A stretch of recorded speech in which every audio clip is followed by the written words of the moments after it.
Sparkle is Britain's only transgender festival. But underneath all the makeup, big frocks and wigs is a community whose members have still, in the eyes of the law, not achieved full equality. Pose, ladies, pose! Researchers say there could be up to 2 million people in the UK with some form of transgenderism.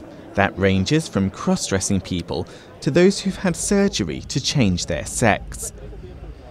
Transsexuals live their lives in the opposite gender from which they were born, and it's this group of people that can apply to legally change sex, although surgery isn't compulsory. But in order to do so, married transsexuals must divorce.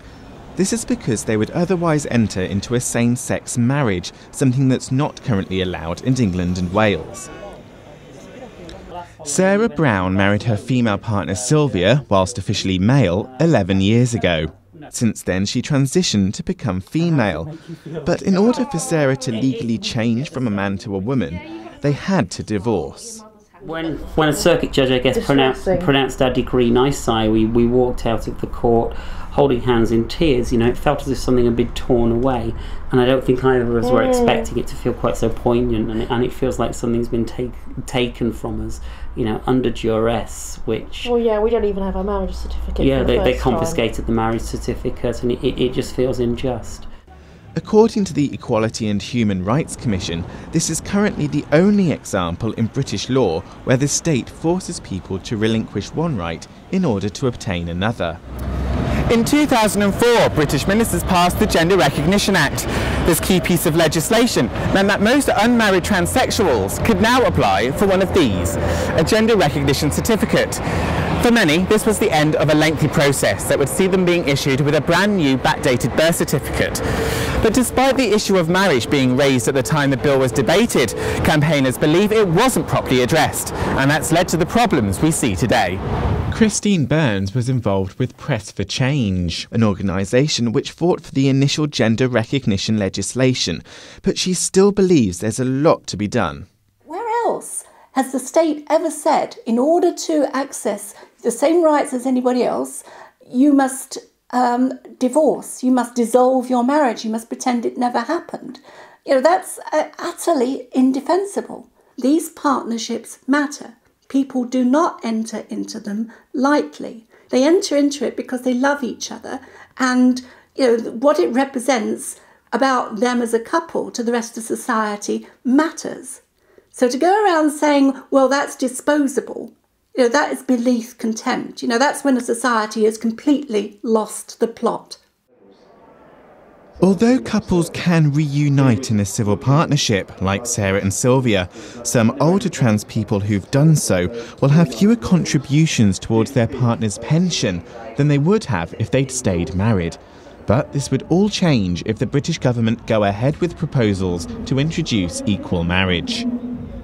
But some say special rules should be available for transsexuals, and that same-sex marriage is not a solution. It's nonsense to divorce because someone's changed gender. But that's not the same as saying, therefore you can't define marriage as between a man and a woman. This is an exception. This is something that has happened historically, and the nature of their marriage has changed. It's become more, in legal terms, a civil partnership or something like that, but there's no need to fuss about it. Let's be relaxed and say, what are the good things we need to embrace here, rather than how can we have a legalistic culture which makes people jump through stupid hoops. But not all trans people in this position are affected. Jenny Ann Bishop and Ellen Hart are two trans women. But while Jenny Ann has legally changed her gender, Ellen's decided not to. This means, in the eyes of the law, Ellen's still male. So they were able to have a legal marriage that many saw as a marriage between two women. It's interesting because in my head she is female, and I was concerned that if we got married, people would see us as one male and one female, and I didn't want either of us to be seen as the male. But she said, no, it's more important we get married, and who cares what people think, I love you. We didn't do it just to put two fingers up to the law. In that sense, it wasn't a case of we want to make a statement.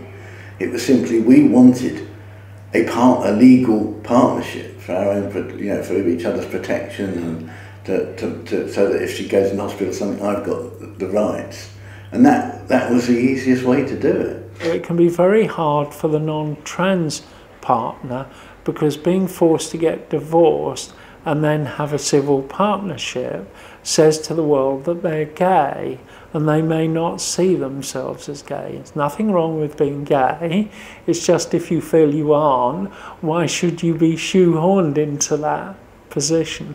So while the law as it stands worked for Jenny Ann and Ellen, it still leaves other couples confused, adding to the stress of what's already a long and painful process. Beverly is in the early stages of transition, fully supported by her female partner Gaynor. Even though she hasn't decided whether to legally change her gender, she won't do so if it means the couple must divorce. Why should we break up a happy, loving relationship to go and change one piece of paper for another piece of paper to be back in a happy, loving relationship? And you could divorce, get hit by a bus, and then all of a sudden she's not entitled to anything. It's just paperwork for paperwork's sake. It's crazy. I don't want to divorce, and I'm quite happy to say that, I want to stay married to Beverly. My rights are being impinged because of something that's happening that's nothing to do with me. MPs and officials from the Government Equalities Office are analysing the results from a recent equal marriage consultation. If ministers decide to proceed with same-sex marriage legislation, as in Scotland, it would provide a solution for many trans people who find themselves in this situation. But it's not the end of the story. For those who've already sacrificed their marriage, they won't be able to turn back the clock. This is a totally manufactured disaster, and particularly for those people who actually went through the first set of hoops are actually now faced with that possibility. That if there are couples in which one partner is transsexual, let's say a lesbian couple, and this legislation proceeds as it does, then they will have to have that civil partnership converted into a marriage for the convenience of the state.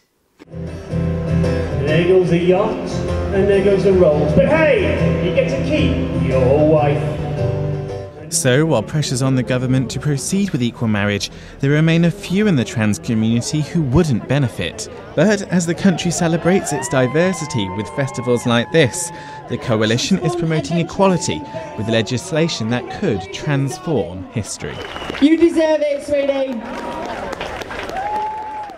Sometimes I feel I've got to run away.